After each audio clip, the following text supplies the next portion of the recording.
प्रारूप समिति क्या थी, संविधान में प्रारूप समिति कैसे आई, गठन कब हुआ था। इसने नहीं वीडियो देखा तो पहले उस वीडियो को देखो और देखो आगे नेक्स्ट। आप किसी भी कम्पिटिटिव एग्जाम की तैयारी कर रहे हो, पॉलिटिक्स आना बिल्कुल सत्य है, लेकिन आपको इसको समझना है बल्कि रटना नहीं है, और कैसे पढ़ना है उस चीज़ को ध्यान देना है। ठीक है, तो आज हम उसी के आगे पढ़ने वाले हैं। संविधान सभा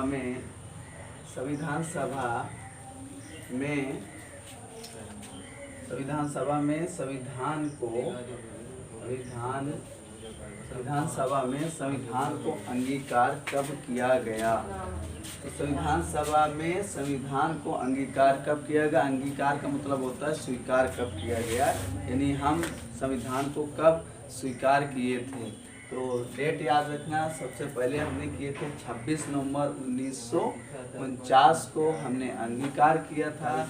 उसमें उस समय जो व्यक्ति थे 284 व्यक्तियों ने उस पर हस्ताक्षर किए थे और उस पर दस्तखत किए थे। कितने, 284 व्यक्ति।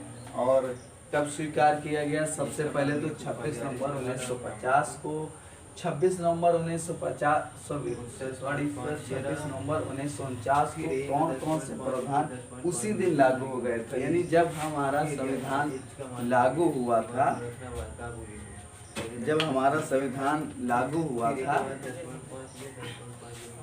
तो 26 नवंबर 1949 को लागू हुआ था। उस दिन हमने संविधान को अंगीकार कर लिया था, स्वीकार कर लिया था।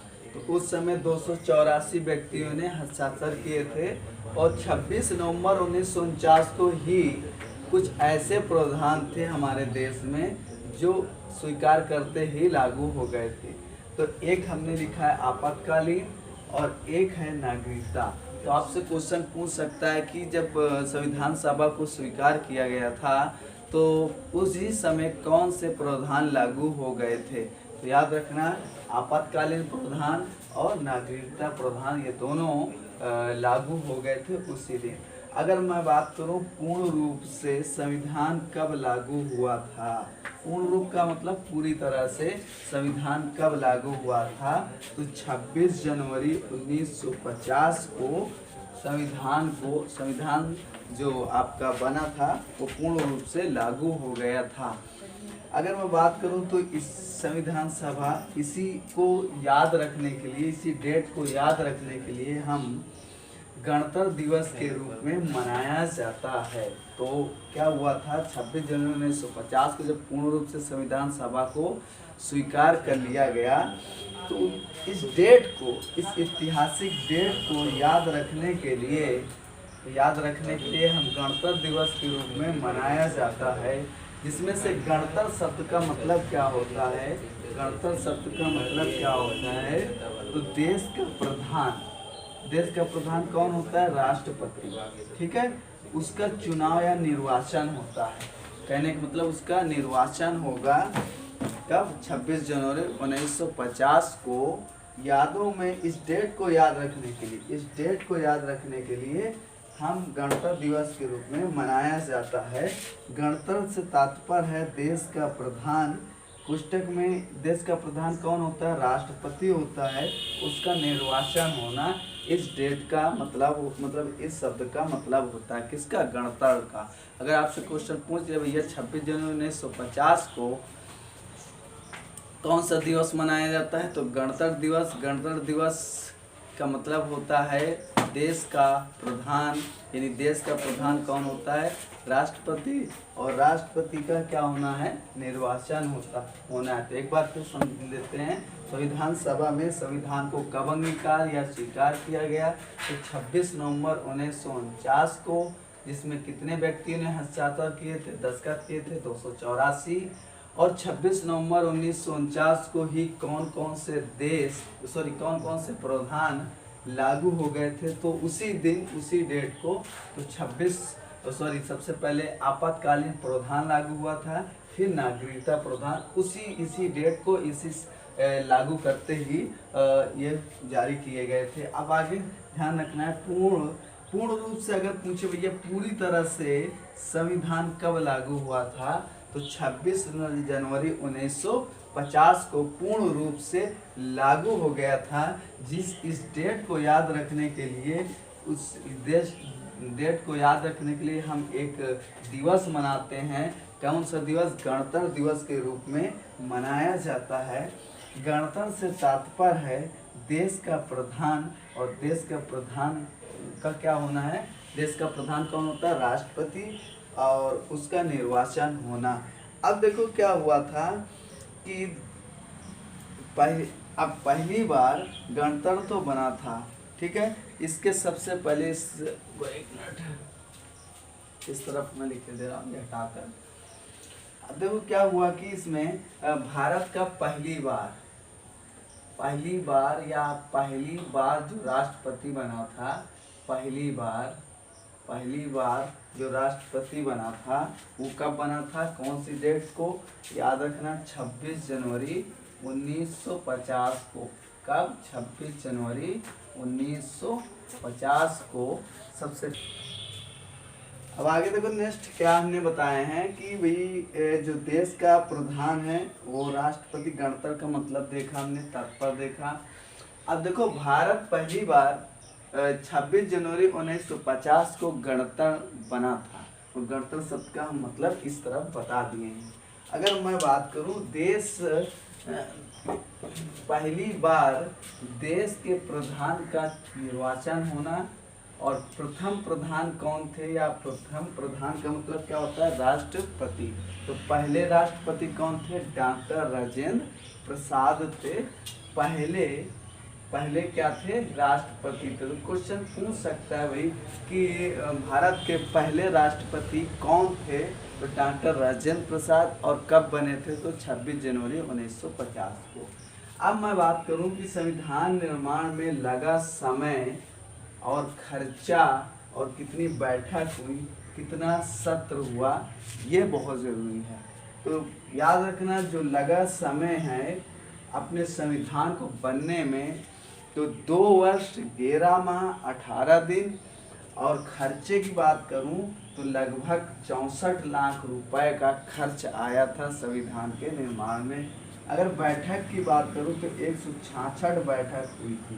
कितनी? 166 बैठक हुई थी, और 12 सत्र हुए थे। सत्र का मतलब क्या होता है? जैसे लोकसभा में आपके ग्रीष्म है, उसके बाद ग्रीष्म का है, और गर्मी है, शीतकालीन, ऐसे सत्र होते हैं। वैसे इस में 12 सत्र हुए थे। तो एक बार इसको फिर से देख लेते हैं। संविधान सभा में संविधान को अंगीकार कब किया गया था? 26 नवंबर 1949 को। कितने व्यक्ति हस्ताक्षर किए थे? तो 284 व्यक्तियों ने उस पर सिग्नेचर किए थे स्वीकार करने के लिए। कब स्वीकार किया गया?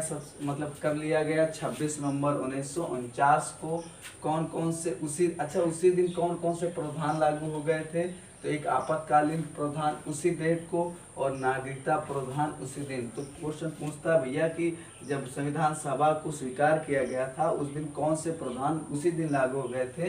तो राष्ट्रपति और आपातकालीन और नागरिकता। पूर्ण रूप से संविधान सभा कब लागू हुआ था? तो संविधान कब लागू हुआ था? तो 26 जनवरी 1950 को पूर्ण रूप से संविधान लागू हो गया था। इस डेट को याद करने के लिए, यादों में रखने हेतु गणतंत्र दिवस के रूप में मनाया जाता है, जिसमें गणतंत्र का तात्पर्य होता है देश का प्रधान यानी राष्ट्रपति, और राष्ट्रपति का क्या होना है? निर्वाचन होना है।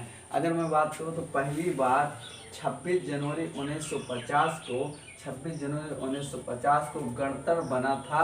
तो क्वेश्चन आपसे पूछ सकता है भारत गणतंत्र कब बना था? तो 26 जनवरी 1950 को। और पहली बार देश के प्रधान का क्या हुआ था? निर्वाचन हुआ था। तो सबसे पहली बात तो यह याद रखना है, पहली बार एक राष्ट्रपति आया था अपने भारत में, और वो कब, कौन सी डेट को आया था? 26 जनवरी 1950 को आया था। अगर बात करें तो कौन था? तो डॉक्टर राजेंद्र प्रसाद थे। बात करें आगे संविधान निर्माण में लगा समय, तो टोटल कितना समय लगा था? तो 2 वर्ष पूरे और 11 माह और 18 दिन का वक्त लगा था इस संविधान को बनने में, तैयार करने में। कितना खर्चा आया था? तो लगभग 64 लाख रुपए का खर्चा आया था। मैं बात करूं कितनी बैठक हुई थी तो 166 बैठक हुई थी। और कितने सत्र हुए थे तो 12 सत्र हुए थे। अगर आगे बात करूं मैं तो आगे भारत गणतंत्र कब बना था तो 26 जनवरी 1950 को भारत एक गणतंत्र देश था। और गणतंत्र शब्द का क्या तात्पर्य है तो ये हमने बता दिया, देश का प्रधान। अब बात करूँ तो संविधान पर संवैधानिक प्रभाव किसका था तो किसका प्रभाव था तो ये देखने वाली बात है। ये हटा दे रहे हैं।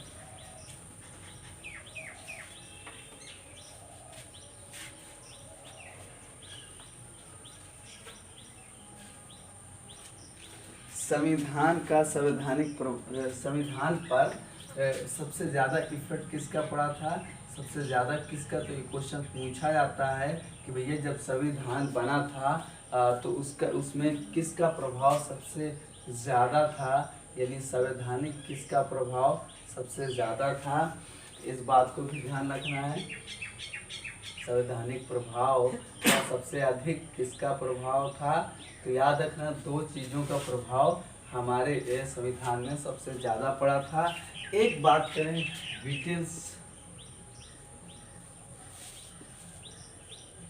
ब्रिटिश संविधान का और एक पड़ा ब्रिटिश संविधान, यानी ब्रिटिश के लोगों का जो संविधान था उसका अपने यहाँ प्रभाव पड़ा, उससे काफ़ी चीज़ें ली गई। अगर बात करें तो एक पड़ा था भारत शासन अधिनियम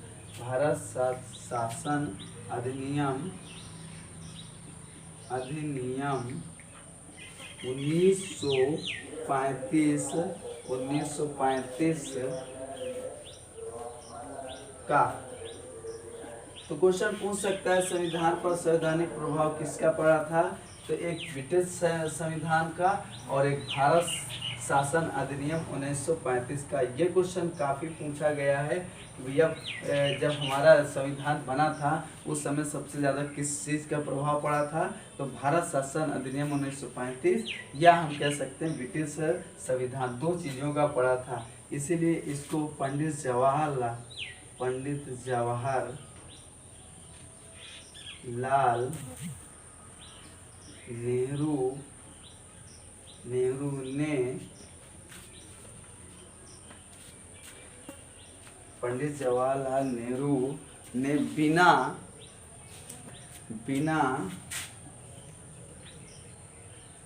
बिना ब्रेक का इंजन कहा था। क्या कहा था, कौन से नियम को, भारत शासन अधिनियम 1935 को पंडित जवाहरलाल नेहरू ने बिना ब्रेक का इंजन कहा था। बिना ब्रेक का मतलब क्या होता है, ये कहीं भी लग जाता था, ठीक है, जहाँ भी मतलब कोई रूल नहीं, सिर्फ सीधा ब्रेक ही नहीं लगना, यानी लगना है तो लगना है, तो ये था। तो एक बार फिर से इसको देख लेते हैं। भारत पहली बार 26 जनवरी 1950 को गणतंत्र बना था, तो ये भी बहुत अच्छा, इस स्लाइड से बहुत ज़्यादा क्वेश्चन बनते हैं। अब फिर देखिए तो पहली बार देश के प्रधान का निर्वाचन हुआ था और प्रथम प्रधान कौन था तो डॉक्टर राजेंद्र प्रसाद थे। और संविधान निर्माण में लगा समय क्या था तो लगा समय था आपका 2 वर्ष 11 माह 18 दिन। कितना खर्चा आया था, लगभग 64 लाख का खर्चा आया था। कितनी बैठक हुई थी तो 166 बैठक हुई थी। सत्र कितने हुए थे तो 12 सत्र हुए थे। अब बात करें तो संविधान पर संवैधानिक प्रभाव किसका था तो ब्रिटिश संविधान का था। और भारत शासन अधिनियम की बात करें तो भारत शासन अधिनियम 1935 को लागू हुआ था, जिसको पंडित जवाहरलाल नेहरू ने बिना ब्रेक का क्या बोला था, इंजन कहा था। तो ये था आपका आज संविधान सभा ने संविधान को कब अंगीकार किया था, कैसे सबसे पहले कौन सी डेट को स्वीकार किया गया, उसी दिन कौन से नियम लागू हो गए थे, प्रावधान लागू हो गए थे, ये भी पढ़ा हमने। और ये भी पढ़ा कि पूर्ण रूप से संविधान कब लागू हुआ था फिर हम ये भी पढ़े हैं कि भाई इस डेट को याद रखने के लिए 26 जनवरी 1950 की डेट को याद रखने के लिए हम यादों में गणतंत्र दिवस को मनाते हैं। और गणतंत्र का शब्द होता है भारत का प्रधान, और भारत का प्रधान क्या होता है? राष्ट्रपति। उसका क्या करेंगे? निर्वाचन। तो आपसे क्वेश्चन पूछता है भारत पहली बार कब बना था, तो ये भी याद रखना कब बना था, तो 26 जनवरी 1950 को बना था। अगर बात करें सबसे कितनी बैठक हुई थी तो और कितना खर्च आया था, कितना समय लगा था, तो समय आपको बता ही दिया, 2 वर्ष 11 माह 18 दिन लगे थे। अगर बात करें सत्र कितने थे तो 12 सत्र थे।